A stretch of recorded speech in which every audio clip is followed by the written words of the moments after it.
All right, we're here. Welcome. I'm Eric. I'm here to answer any questions you may or may not have.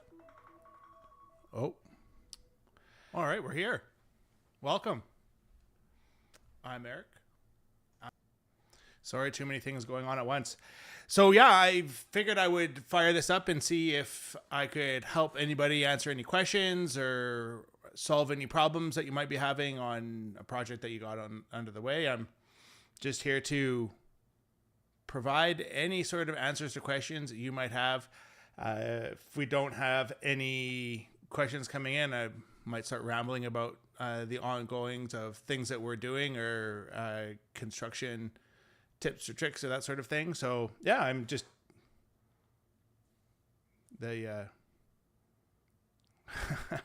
I'm doing great. Thanks, Suspenseful. Appreciate it.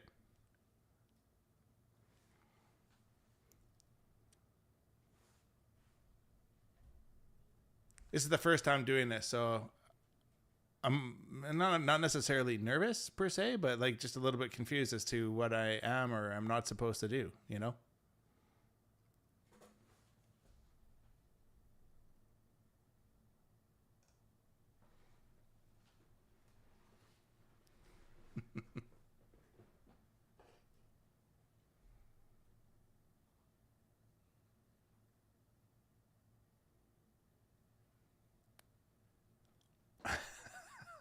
I'm not worried.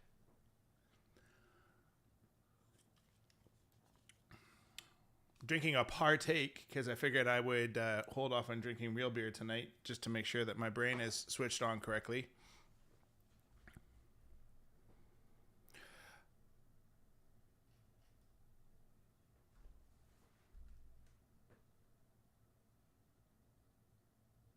Well, while we wait for people to come in, maybe I will talk a little bit about, I guess, my story, where I'm from, what I've done.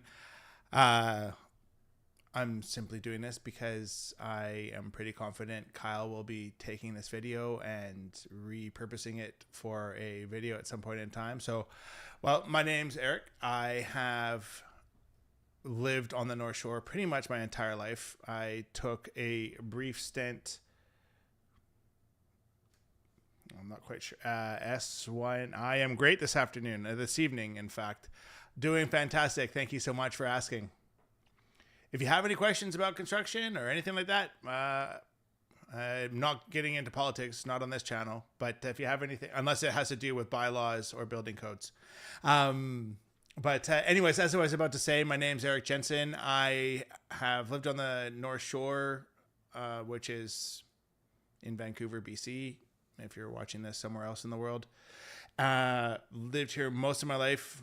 I took a brief stint and lived downtown for, I don't know, 8 months or something like that. And my wife and I lived in Burnaby for a couple of years before moving back to the North Shore.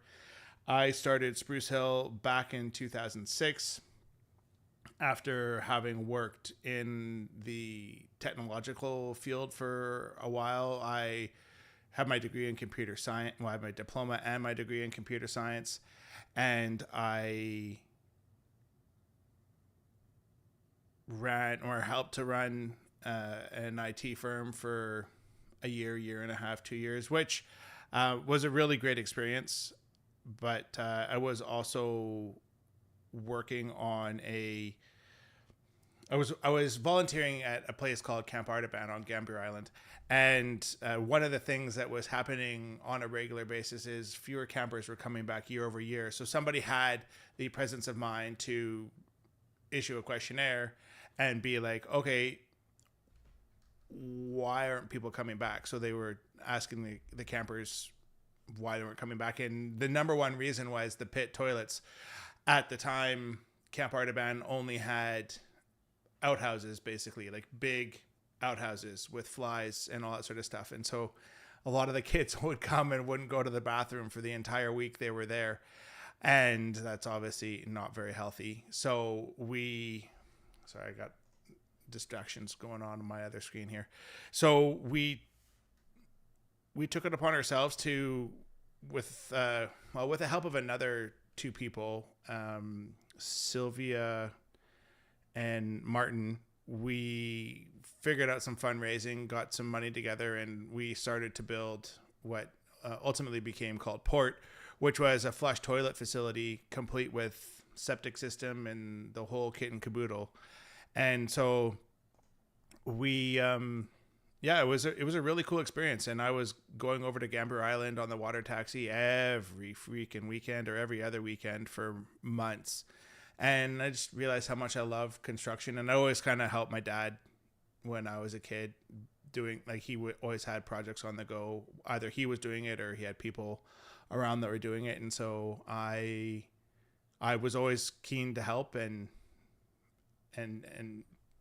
swing a hammer or whatever else. Let's be honest, I have ADHD, so I didn't stay focused on helping for very long, but I did do it, and I really enjoyed it. So anyways, fast forward to 2006, I came home and looked at Leanne and said, "Hey, whoa, Matt, what's going on, buddy?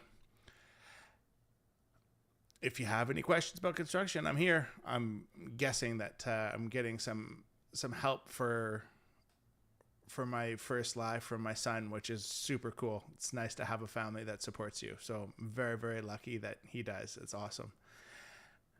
I'm sure my daughter would be here too, but she's busy playing rugby. Anyway, so as I was saying, I was volunteering and doing that, and I just came home and said to Leanne, I think I want to go into construction. And so in 2006, I hung up my proverbial keyboard for a tool belt and swung a hammer for 3 years working for other contractors and really like cutting my teeth on the construction industry. And then in January of 2009, right after the massive financial crisis and housing going not well, I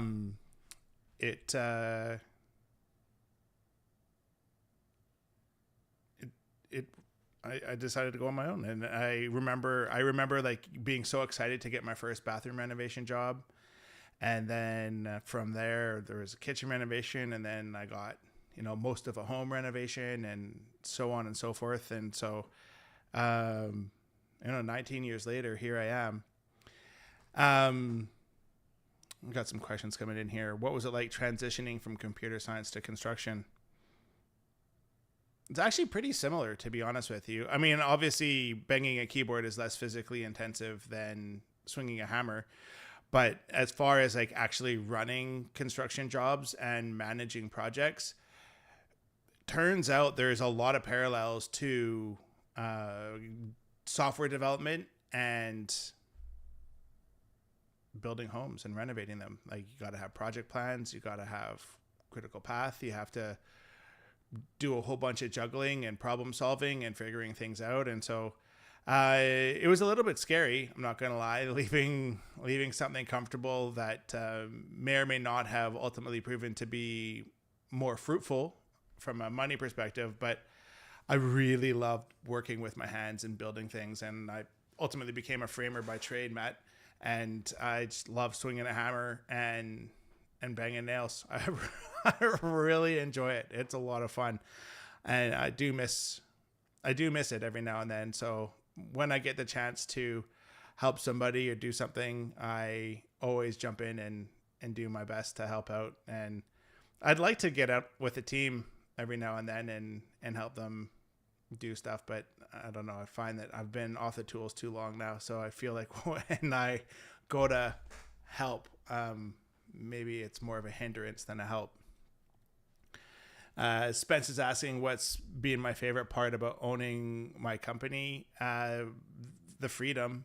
I can take vacations and I can do what I want when I want. If I want to go and watch one of my children's activities, if they had a musical or a play or any sort of anything, I could just be like, well, I gotta go, and I can go. And when you're the boss, you can just do those things. And I mean, it's probably cost me a little bit of forward progress to not like be totally obsessed with working 24/7. But I feel like I've done a pretty good job of balancing being a dad and being a business owner. But there's certainly a lot of freedom to being a business owner, but there's also a lot of risk and there's a lot of stress that comes with it too. And it's certainly not for the faint of heart. Probably the hardest thing about being a business owner is not taking things too personally.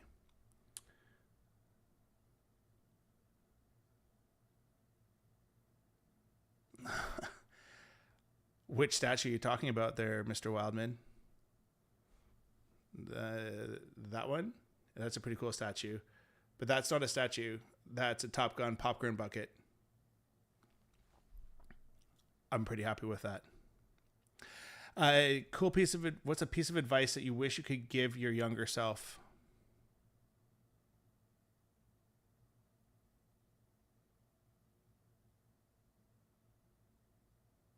Hmm.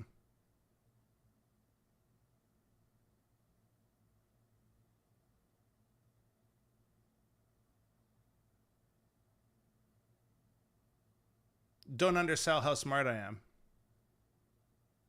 Don't go into a room thinking that I'm less than. I think for my younger self, I suffered from imposter syndrome a lot and didn't necessarily believe in myself as much as I should have. And it turns out that I was actually pretty good at what I do and how I do things. And I see things differently. There's definitely, I've gotten a lot more people smart in my 40s than I was in my 20s, that's for sure.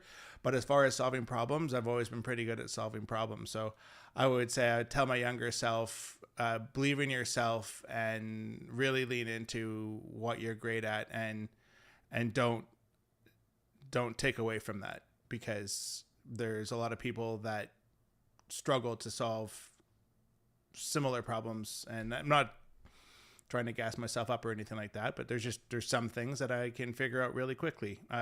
Whereas there's also a lot of things that I can't, and I'm old enough now to know what I know and mostly know what I don't.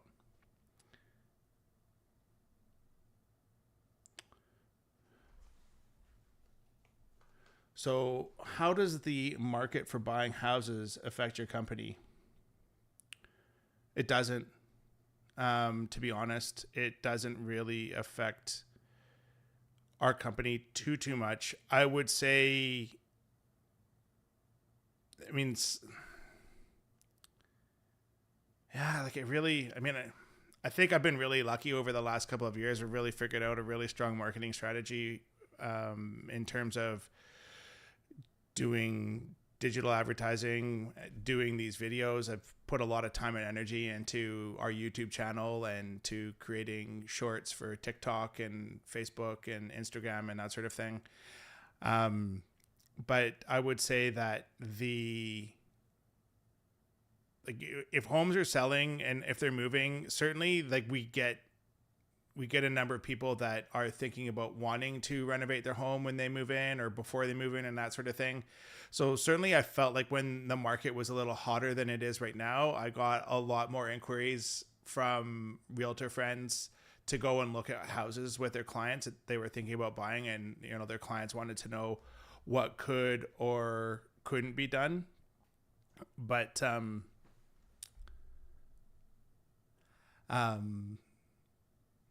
I'm reading the comments as they come in here, which is very fun to have all of these people commenting, and I'm sure most of them know me fairly well already, but it's very, very cool to have their support. I'm a very lucky guy. But yeah, I would say, for a lot of people, when homes are selling, there's an opportunity to make some changes. We've never been the company, and I don't ever want to really be the company. No, I don't want to be the company that people hire to do a lipstick reno before they sell. We're the company that you should hire when you want to live in the home for a long time, because we really are very passionate about what we do. We put a lot of time and energy and effort into doing a really good quality job and doing our very best to do work that's going to stand the test of time and be warm, wonderful, and comfortable to live in. So as far as the housing market goes, like whether the market's moving or not so much. Interest rates, yes, because people's ability to borrow money is problematic. So certainly when interest rates spiked up a couple years ago, it got a little bit tighter. But again, I got a fantastic team that I get to work with every day. And, we make things happen, and it's pretty cool. All right. Spencer asks, if I could change one bylaw, what would it be?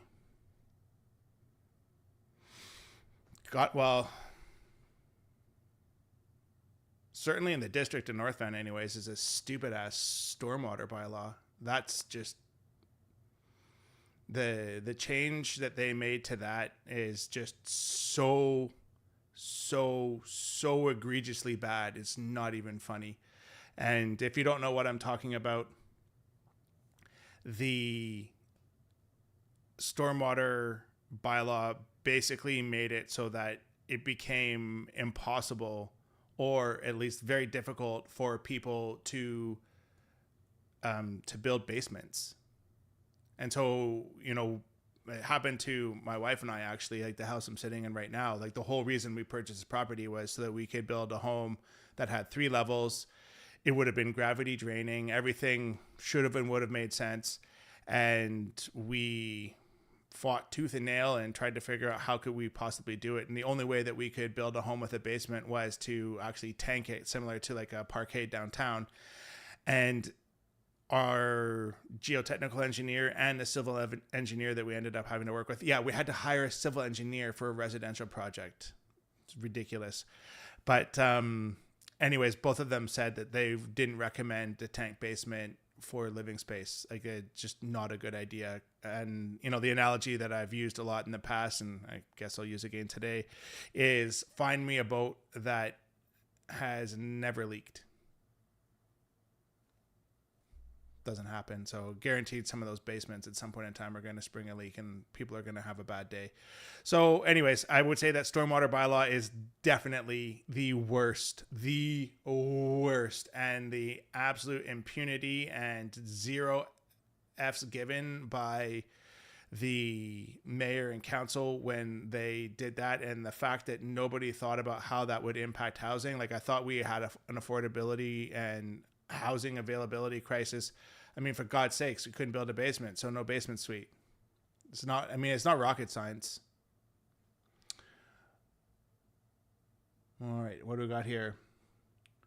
What are some of the biggest challenges or surprises you should be prepared for? We're thinking about a reno or a build. Trust and money, probably. I really feel like if you trust the team that you've hired to do the project, you're going to have a phenomenal experience. If you are constantly second guessing what the people you're working with are doing or how they're doing it, it's not going to be a fun experience for you, and it's not going to be a fun experience for the people doing the work. And certainly, like Leanne and I have renovated, I always have to count it, 1, 2, 3 houses, and built 3 houses. And watching the money leave your bank account sucks every time. And then watching your line of credit or mortgage grow also sucks every time. So the financial stress of going through any sort of project and just seeing the money go out the door week after week, I don't think you can ever really be prepared for it, but it's there and it's tough. So that would be, I think those are the biggest challenges. And I mean, I think you're only going to get surprised if you go into a construction project thinking that there aren't going to be surprises. That's my cheeky take on that. How was it having the student workers helping with you guys? It was awesome. I think it is so great to have young talent come and join the team and see what it's like to work on a construction site. What actually I am really looking forward to doing next summer is kind of having more of a mentorship program for our summer students, and basically not force, but provide the opportunity for our summer students. So sorry, let me roll back. This summer we had, I think it was four students that were in high school. I think all four of them were either coming from grade 12 going into university, or coming from grade 12 just going to stay and work with us for a little bit. One student was in university going back to university. And so I love giving students an opportunity to make some money and to learn how to work and what it's like to work hard and do. To me, there's something really gratifying about hard physical labor. Like, you go home tired and you've done something, and there's something to see and something to show for yourself at the end of the day. And I think that's really cool. I know other people don't. I mean, that's fine, but that's just my own goofball self. But what I was going to say is I'm really excited to have the students have an opportunity next summer to.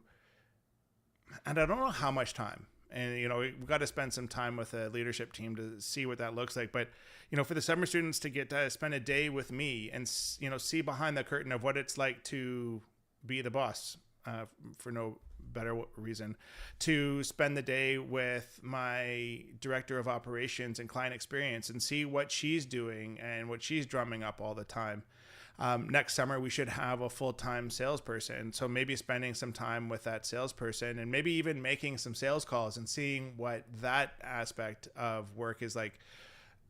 Providing people with the opportunity to work and shadow one of our designers and work with the design software and get to, actually maybe design a room or help design a room or something like that. That could be a really cool experience. But I'd really like to have the summer students actually come in and have an opportunity to kind of see what's going on behind the scenes and maybe dedicate a chunk of time. And maybe it's not everything. Maybe we give people a choice, like you have to pick 2 or 3. I don't know. I haven't thought it through. I do know that I want to do something more than just making them come and bang nails and or sweep job sites and or vacuum swap job sites and or move lumber. So yeah, that's I'm excited for next summer and what we're going to have in store for our summer students. I think it's going to be really, really cool. All right, what do we got here? Do I have a preference between new builds versus renos? Make more money renoing. The margins are higher on renovations than they are in new builds, for sure.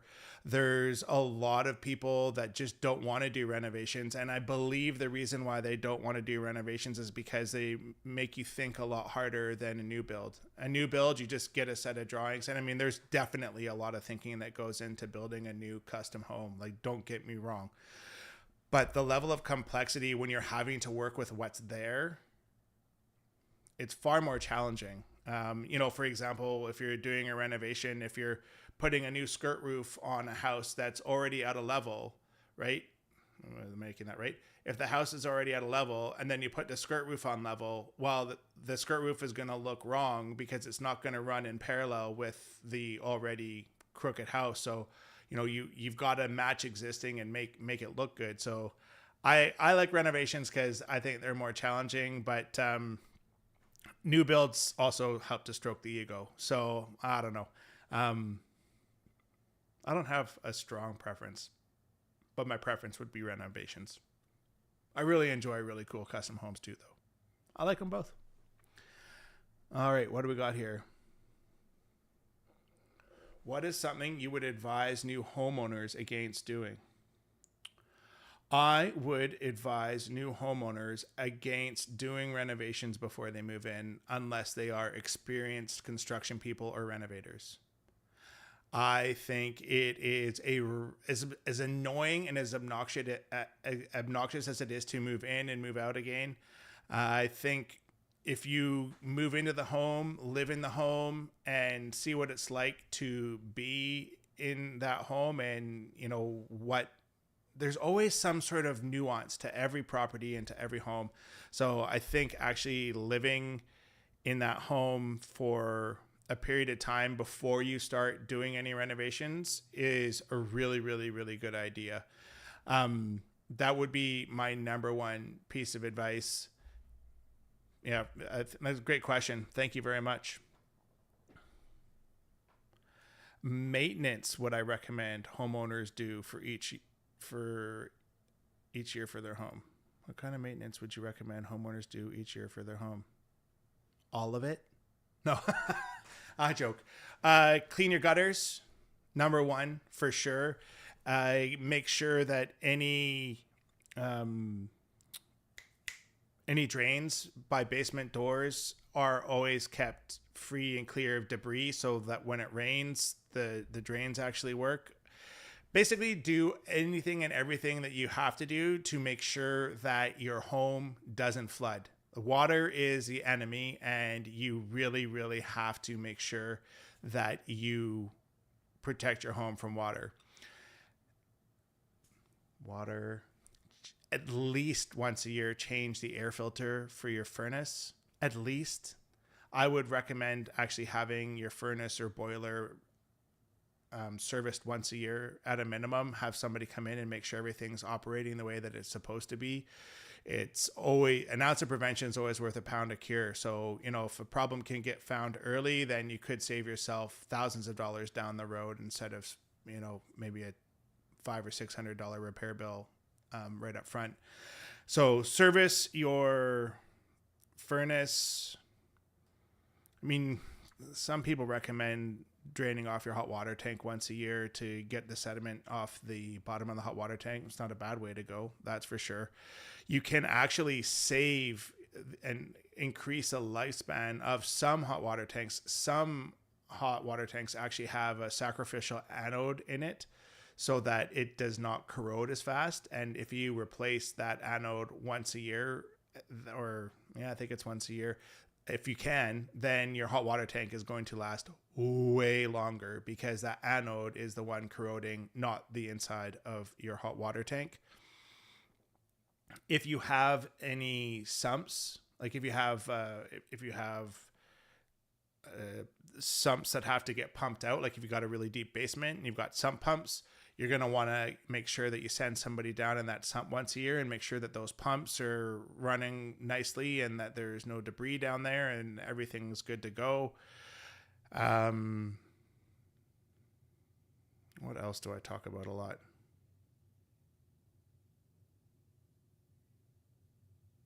Gutters, drains. Clean your windows.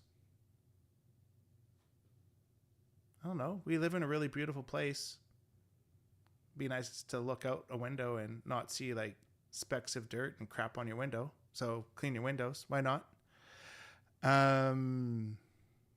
What else do I recommend people do every year? I feel like I'm drawing a bit of a blank here. I must have a list somewhere. Let me see if I can find the list.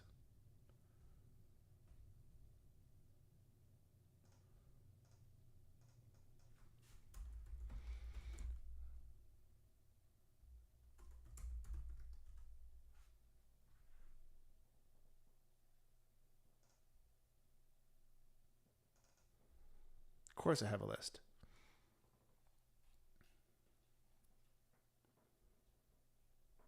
Already talked about that.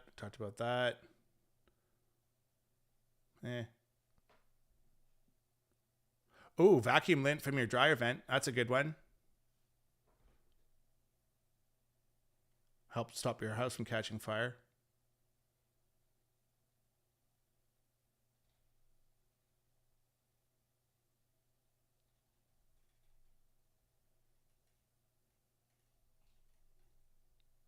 Yeah, I think that's about it. I mean, I think I pretty much nailed it. Everything else is kind of sort of what I already said. I would definitely say, yeah, like do annually at least do like a thorough, slow, meticulous walk through or walk around your house. And if you aren't able to do it, have somebody else do it for you. But make sure that you have your home looked at and that everything is looking good. And don't forget to paint your house, right?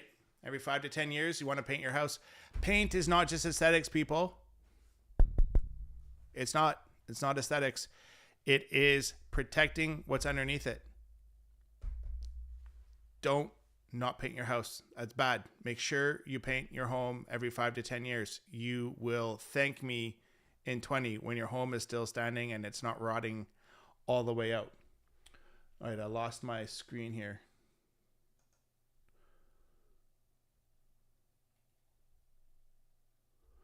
What kind of maintenance? When someone is looking into a renovation job, what are some of the first things they should look into / consider? All right. So, in terms of when you are looking to do a renovation, I shouldn't say we have on our website an FAQ page. I'm going to pull it up because there's no point in me trying to remember it because I know I won't. I'm not one of those brain smart people. I can solve problems, but I can't remember anything. You can ask my wife about that and she will concur.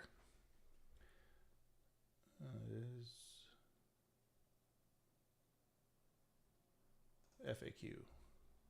Okay, so these are the questions that I suggest you ask somebody if you are thinking about doing a renovation or hiring them to do a renovation. How many projects of this size have you personally overseen in the past 5 years? Why do we want to ask that question? It will give us a better understanding of how qualified the person that you're talking to is about managing your project. Someone who's only managed small projects will not be well suited to manage large projects. Also, as it turns out, the inverse is also true. People that have only managed large-scale projects will not be well suited to manage smaller projects. For North and Vancouver home renovation and new home construction, we are experienced in working, well, that's just selling myself, which I'm not here to do tonight. It's the website, it's fine. What software? Here's the next question. So we've got, maybe I should do the questions first. 1, 2, 3, 4, 5, 6. 6 questions, and we got six answers to go with that, right? So what software or system do you use to keep track of the budget? What do you use for project planning? How do you keep track of the critical path? If who you're talking to is not aware of what the critical path is, that should be a red flag big time, in my opinion. I'll talk about more of that in a second. Based on what you told your past 3 clients a completion date would be, how close to achieving that date did you get? All right. And then how many projects do you and your company manage at any given time? And then where does Sprucehill Homes offer their services? That's not what you want to ask. And that should be in the FAQ, not in the questions to ask your contractor. So there should be just 5 questions. My bad, and I'm going to have to get the website fixed now. Good thing we're here tonight. All right. So going back to what software or system do you use to keep track of the budget? The reason why you want to ask this question, people, is a new home build or renovation will likely be the second largest investment you make in your life. It is critical to ensure whomever you hire to manage your project has systems and protocols in place to manage the financial aspect of your project. If they don't, how is it possible to know that your project is tracking on budget? Furthermore, asking this will illuminate how organized the person you are talking to is from a business management point of view. Next question, and the why, what to use for project planning. So the why is there are literally hundreds of different tasks that take place, all of various sizes as well, over the course of a construction project. The reason why most projects fail from a timeline perspective is because there wasn't a timeline to begin with, right? The number of guys that are using Excel or Google Calendar to manage their project is ridiculous. I mean, well, there's a lot of them, but it's like, it doesn't work. It just doesn't. You've got to have project management software. You're managing a project, use project management software. Like that's, I don't know, just makes sense to me. So I think using some sort of, if you can't see what happens to the critical path when something changes, then how do you know how to juggle and move things around? And, if people aren't using project management software, it's those same people that have projects that take, 2, 3, 4 years to build a home instead of 18 months or 12 months, right? Like it's ridiculous. Sorry, I'm just playing with the levels on my mic here a little bit. All right, so based on what you told your past 3 clients, the completion date, that should be pretty self-explanatory as to why you want to ask that question. You want to ask that question because you want to know if they actually know what they're saying and doing. And I would also suggest you talk to 2 or 3 or 4 of their previous clients to see if this is actually factually accurate. And then, how many projects do you and your company manage at any given time? Well, knowing how many projects a contractor takes on at any given time will give you a better idea of how good the service you will receive is. An experienced project manager can really only manage 2 to 3 projects of 500K plus in full production at any given time. A good follow-up question could be, who will be my primary point of contact for the project? So, you want to ask questions that really test their knowledge of what it is to run a business and run a project. And, like each renovation project is basically like its own little business piece, right? And so you want, and I think like for me, I've lost more than a couple projects over the years to people that thought that they could do it better than me because they were accountants or CFOs or whatever. And they're like, well, I know how to manage money. I know how to do this, da, da, da, da, da. Well, dude, you only know how to do it if you've got the data, and you only get the data if the contractor's giving it to you. So you can't manage something you don't know. I don't know. I mean, it's really simple. You need. I really think it's important to work with somebody that knows what they're doing. You're spending a lot of money. All right, what do we got here? Oh, dude, I literally said all of it simultaneously with you. Awesome. What's your greatest accomplishment business-wise? What are you most proud of? What is it? I haven't achieved my greatest accomplishment business-wise. I'm going to. How do you like that for an answer? What am I most proud of? My team. The people I work with every day. They're really, really, really wonderful humans. And they are also dedicated to our customers and to doing the best job humanly possible. It's, yeah, I'm most proud of my team. And I mean, I guess being in business for 19 years is pretty cool too. Pretty proud of that. What do we got? Yearly maintenance. I would absolutely recommend spraying windows with clear silicone. After 30 years, I have yet to find a customer that has done this on a yearly basis, and this will give life to them. Clear silicone. Huh. I gotta Google that now.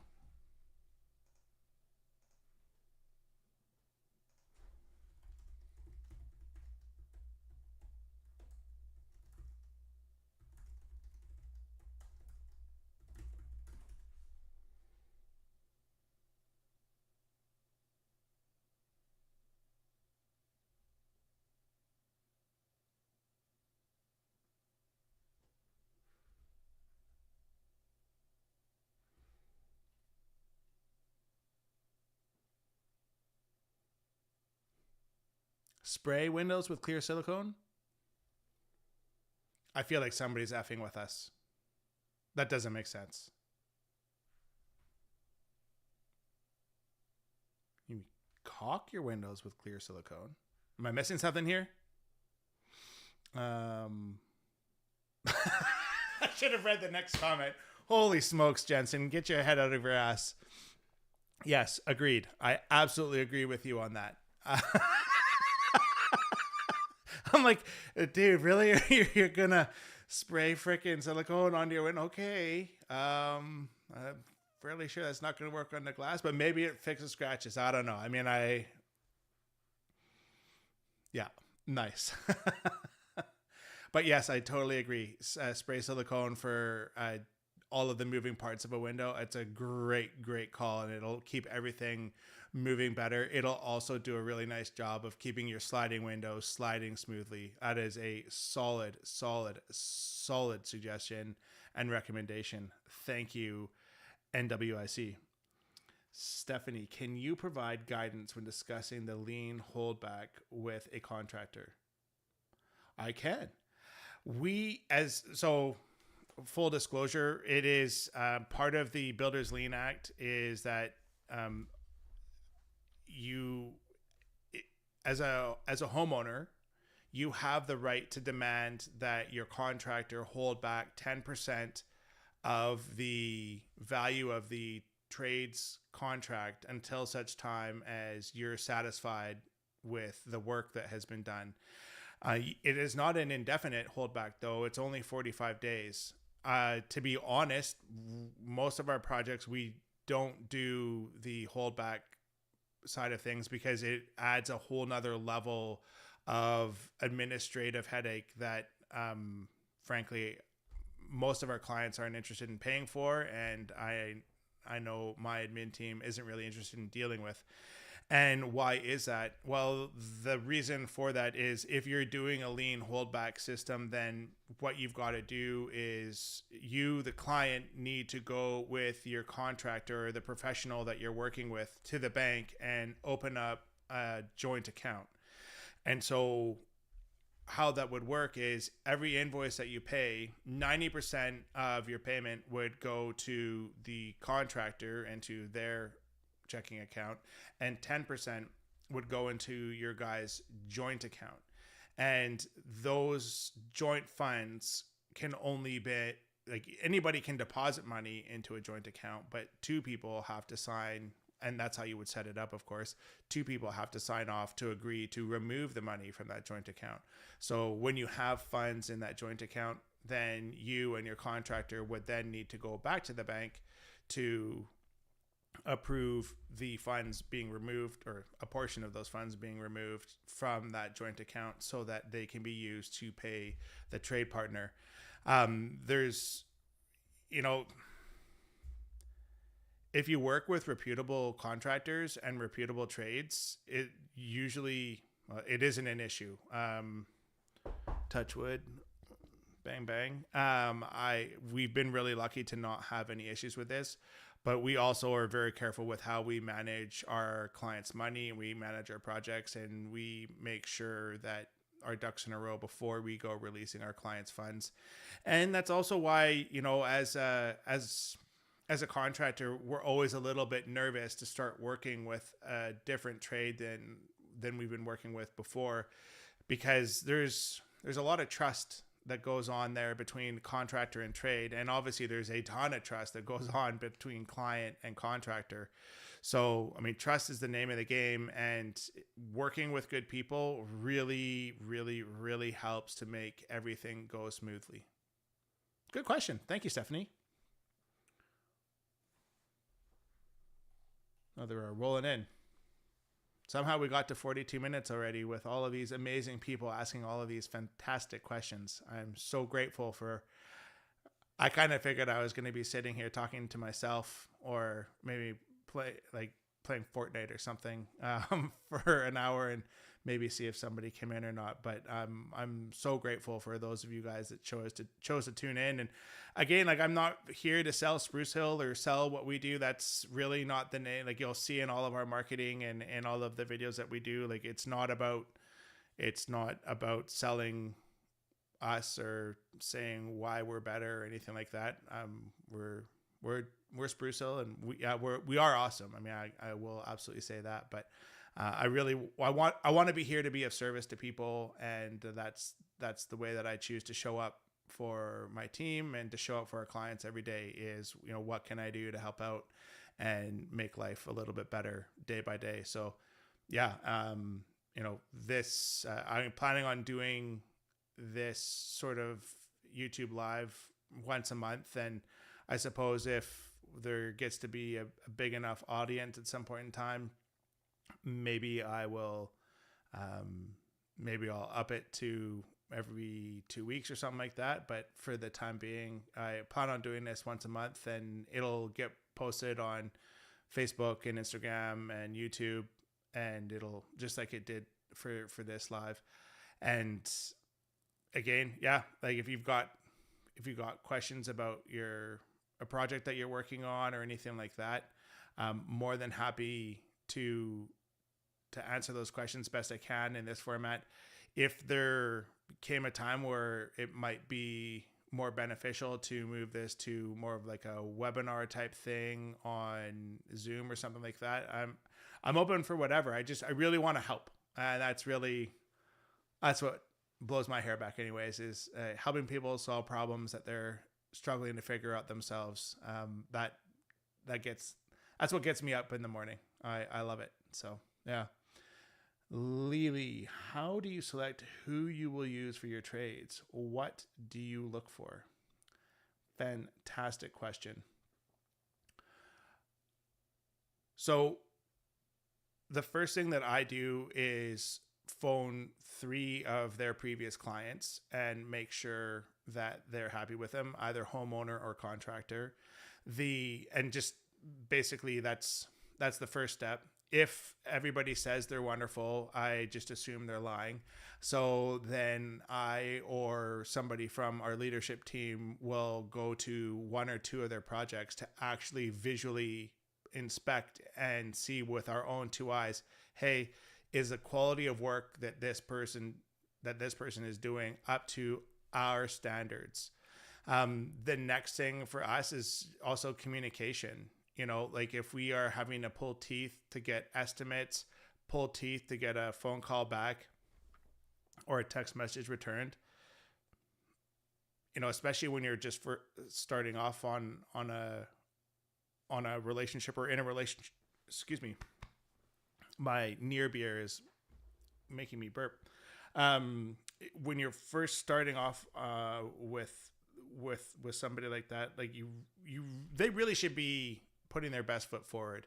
And what did my dad say? Oh yeah, at best, what you see is what you get.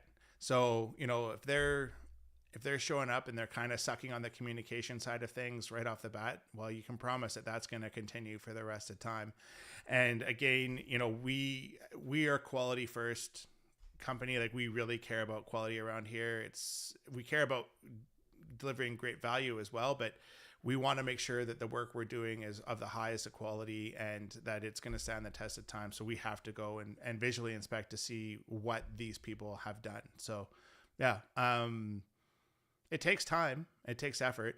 The other thing we also do is we also make sure that all of our new trade partners, and current ones, we've got a fantastic system that we've developed that actually highlights and alerts our project management team as to whether or not a trade that they're planning on using has up-to-date WorkSafe coverage and or liability insurance. Right. So as GCs, we need to make sure that our trade partners that we're working with, they have WorkSafe coverage for their people that are on the ground. And then we also need to make sure that they have liability insurance in case they cause damage. And that's a part of our insurance policy. And so part of our onboarding process for new trade partners is getting all of that paperwork. And we have all of the dates and we have it's all more or less automated. In that we make sure that the people that are coming to our client sites are literally safe to be there. Awesome question. Was there any further follow-up on the holdback question there, Stephanie?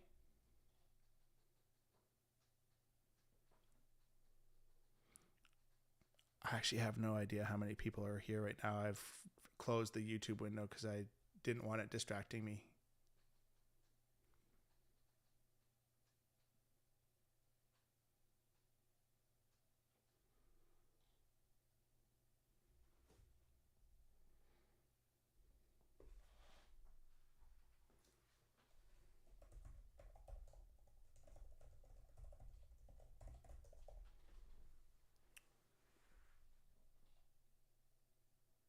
Any other questions?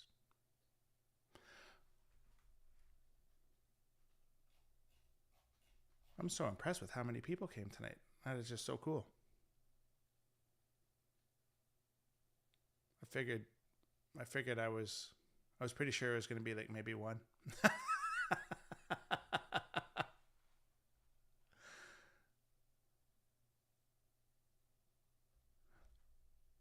All right, so I'm not sure we can while I wait for any more questions to come in.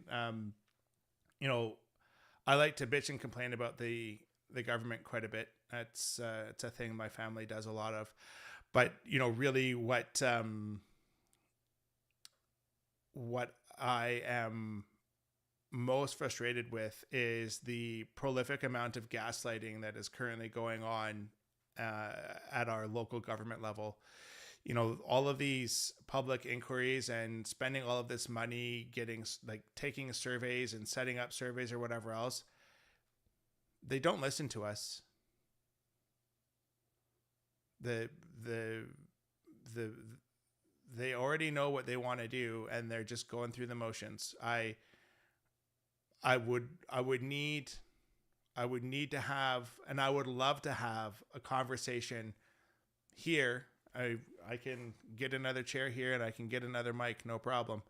I would love to have a conversation with somebody that works at a municipal hall or a mayor or a councillor to learn about the value of the surveys that we take and how they are passionately considered and used. I really struggle to believe that anybody pays them much attention at all. I feel like when people decide that they're going to do something, that's literally what's going to happen. And I also would suggest that a lot of people that are filling out the surveys are going to be biased to filling out the survey because the survey is going to have something in it that they want, and they know that the survey is there, so they go and fill it out, because people that would otherwise be a naysayer is just not paying attention. Like, you just don't know what information is being asked at any point in time. And unless you're really involved in the council meetings where you live, you're just not going to know. To be honest though, get involved. You know, like it's your community, and the reality of it is like there is no more important government to you as a human living in a city than your local government. They have the greatest amount of influence over your day-to-day life. So I would not shy away from being involved in going to council meetings or listening in on council meetings. Sometimes they talk about some really cool stuff and there's some really interesting things going on. And then other times, do I want to say most of the time? No, I won't be that mean. But other times it's like, good Lord, you've got to be kidding me. Like, you're not actually considering this, are you? So it certainly varies. And fun fact, across BC, I don't think there is one mayor or a councillor with any background in construction. Makes you wonder, doesn't it?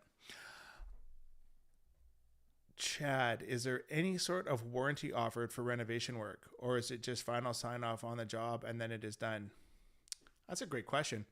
Sprucehill offers 2 years. And again, you know, that's where it comes back to working with the same trades on a regular basis. So like, for example, for us, we have 2 or 3 of the same trade type that we have bid our jobs so that our clients know that they're getting fair value for their money. But, you know, if I've said it once, I've said it a million times, right? People are so happy to get a good deal and to have something come in cheap and cost as little as possible until it stops working or it starts falling apart. And then they want somebody to come and fix it for free. And the fact of the matter is you get what you pay for. And so with Sprucehill, we choose to work with trades that we know are going to support our clients in the short, medium, and long term. We want to make sure, and you as a homeowner should want to make sure that the people that you're working with are going to have your back when something goes sideways. And again, like, I mean, that's a great question to ask a contractor that you're thinking about working with is, how does your warranty system work? What do you warrant? What do you not? What does your warranty clause look like, right? And, you know, for us, Sprucehill has been known to warranty things well past 1 or 2 years, depending on the project and what the element was. But we've been known to warrant, like, to me, if we did something absolutely stupid when we did the original installation. I feel like we should take ownership of that. I'm a big fan of accountability, and I want to be held accountable for doing great things. And I don't like being held accountable when we screw stuff up, but it's a two-way street, and you can't just take the good. You got to take the good with the bad. And I think it's so important to make sure that you have your clients back and that you are supporting them. And there is a couple of projects that I did not do that for, both of which were new home builds, actually. Anyways, I was a stubborn dick about it, quite frankly. I should have given those clients way back then way better service on the warranty side of things. And hindsight's 2020, and this is how we learn, and this is how we move through life. But I definitely think it's really important to make sure that you take care of your clients after the fact. And I think it's really important for you to make sure you're going to get taken care of after the fact. So make sure that your contract, and make sure you have a contract that hasn't been talked about yet tonight, but make sure your construction contract that you're signing with somebody has a warranty really clearly written out in there. And the other thing I would also suggest is trying to kind of compartmentalize the different elements of the project. So what do I mean by that? Well, if you're going to buy hardwood flooring, have the same company supply and install that hardwood flooring. Like if you go to King of Floors and buy hardwood, and then you have A1 hardwood floor installers install that hardwood, if something goes sideways, A1 is going to say that King of Floors flooring was garbage, and King of Floors is going to say A1 did it wrong. And you as a homeowner are going to be left scratching your head thinking, where did I go wrong?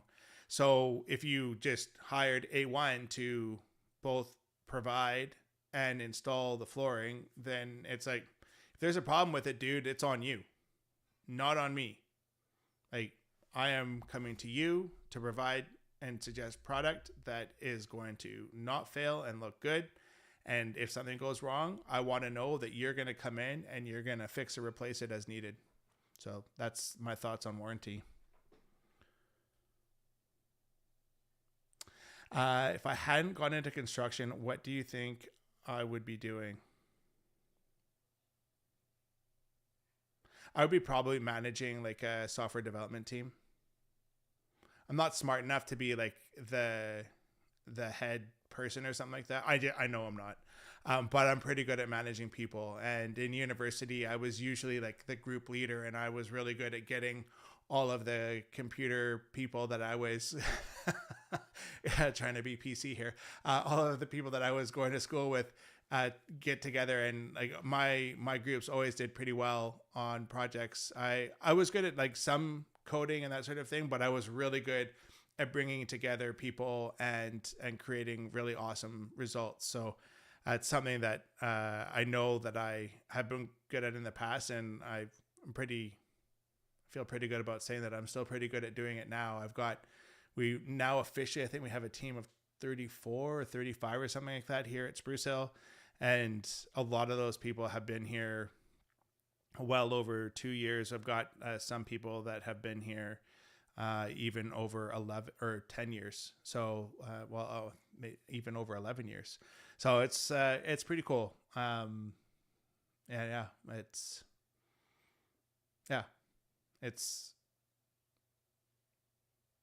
think I would be, if I hadn't gone into construction, Spencer, I think I would have done something in the software development side of things. But I don't know.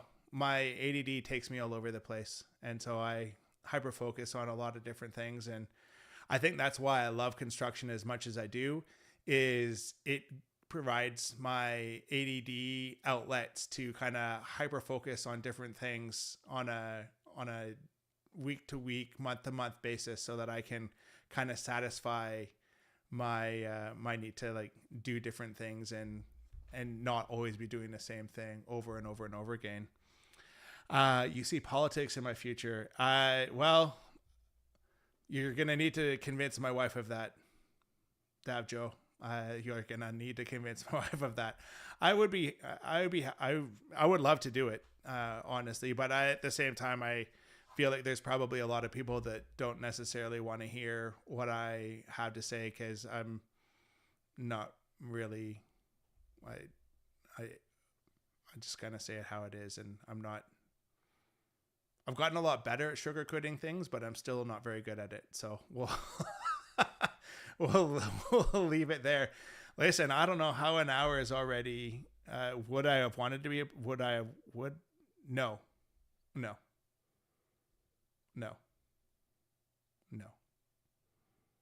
When I was younger, I didn't even think about it. It's only something that's come to mind now to be a politician. That is. So Spencer asked, would I have wanted to be a politician? Not then.